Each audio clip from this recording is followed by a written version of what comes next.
Night's darkness tightly enveloped the quiet town, with only a few street lamps managing to pierce the foggy haze with their weak light. At the very end of a narrow lane stood an antique shop bearing a faded sign that read Morgan's Rarities. The locals whispered that sinister deeds took place within its walls, and the strangest rumors surrounded the shop's owner. A young historian named Mark had heard of the puzzling disappearances of townsfolk who had, perhaps unwisely, visited the shop after dusk. Legends linked those missing people to a certain Baron Calver, who once possessed a collection of mysterious mirrors and dolls. Rumor held that he imprisoned souls within them, serving a darker power known as the Collector of Souls. The bell above the door rang out in a drawn-out tone as Mark stepped inside. He was greeted by dim light. Among shelves lined with dusty books stood old mirrors in tarnished frames. One display case was crowded with porcelain dolls whose faces bore twisted expressions. The creaking floorboards quickened his heartbeat.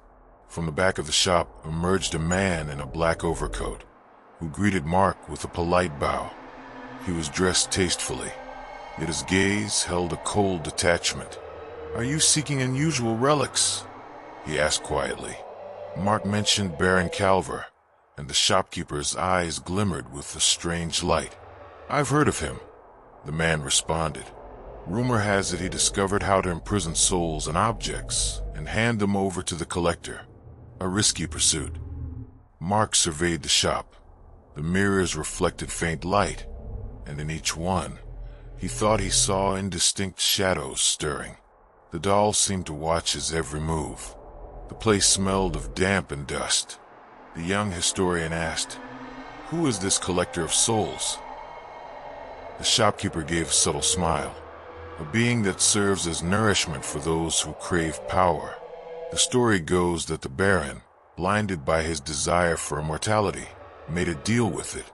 But as you know, any deal with such evil usually ends in tragedy."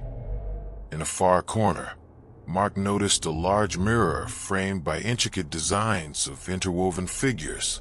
Stepping closer, he saw not only his own pale reflection in the glass, but also the faint shape of someone standing behind him. He turned around. No one was there. A surge of unexplainable dread seized his heart.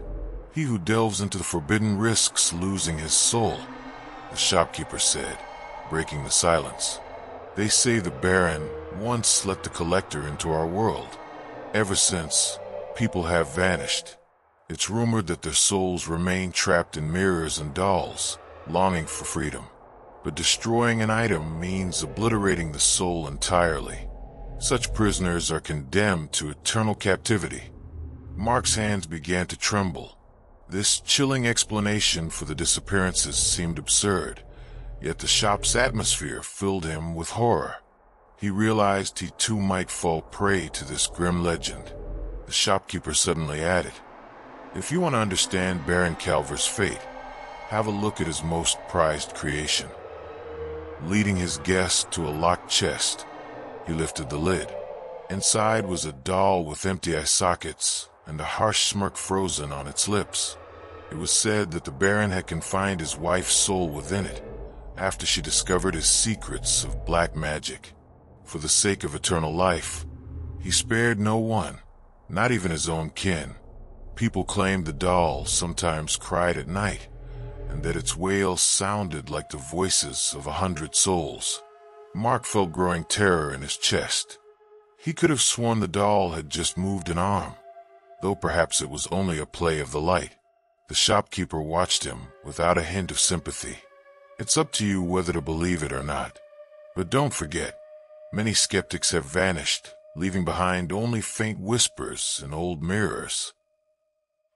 The walls seemed to close in, while shadows crept ever closer around the visitor. Mark shook his head, trying to dispel the illusion. "I need to go," he managed to say. The shopkeeper nodded, and at that moment the door, previously locked, easily gave way. The shrill ring of the bell echoed in the mirrors, escorting Mark back onto the street. The chilly night air snapped him out of his daze. His heart pounded frantically. Clutching in his pocket the old papers he'd taken from the shop, Mark realized everything he'd heard just might be true. Perhaps souls really were imprisoned in those antique items, and the collector of souls would not stand idly by so long as humans continued to crave the impossible. Leaving town, Mark looked back over his shoulder time and again, catching almost a glimpse of a vague silhouette, the same pale figure from the mirror. At times, he heard a laugh reminiscent of a marionette's creak. Maybe it was only frayed nerves. Or perhaps the collector was already watching his every move, waiting for the right moment to add yet another unsuspecting soul to its growing collection. Before his departure, Mark tried to discuss the tales of Baron Calver with the locals. Most simply waved him off, too afraid to even speak of such things. But one old woman, hearing his inquiries, grabbed him by the sleeve and whispered, "Run, young man. If that shop chooses to keep you, there will be no escape.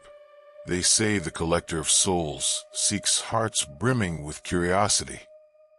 That same night, Mark dreamed he was wandering through an endless hall lined with mirrors.